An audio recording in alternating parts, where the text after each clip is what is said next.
तर नमस्कार भावांनो, काय म्हणताय, बरं आहे ना? तरी खाली फोटो दिसतोय का? या फोटोचा एक विषय तुम्हाला सांगतो. मी काही दिवसापूर्वी व्हिडिओ टाकलं होतं.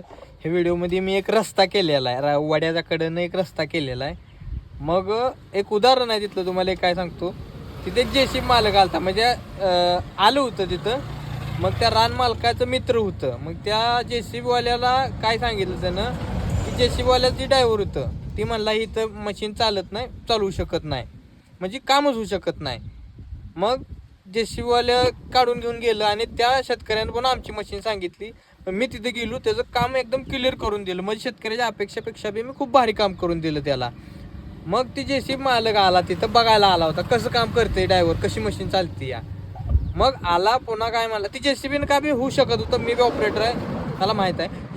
जेसीबीनं बी काम होऊ शकत होतं, एकदम ओके होऊ शकत होतं, माझ्यापेक्षा भारी. मग आला आणि मला मशीन बारकी आहे, म्हणला काम भारी करते या. मग मला एक उदाहरण आठवलं, काय माहीत आहे का? एक पेंटिंग आहे 10-12 लाखाची म्हणा, किंवा खूप मोठी पेंटिंग आहे, आर्टिस्ट आहे त्याची पेंटिंग आहे.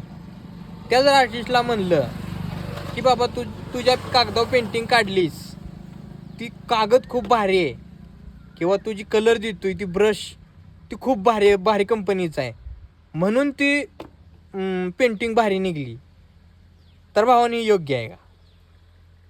हुनर कागदामध्ये आहे का ते पेंटरमध्ये आहे? मग मला एक वाक्य असंच वाटलं की बाबा ठीक आहे ना, तुझ्या जागेला आहे, तुला वाटतं मशीन बरोबर आहे, मी माझ्या जागेला बरोबर आहे, की मला वाटतं की बाबा मी बऱ्यापैकी मशीन चालवू शकतो. मग मला एक डायलॉग काय आठवला माहीत आहे का? आज भी हम अपने हुनर में दम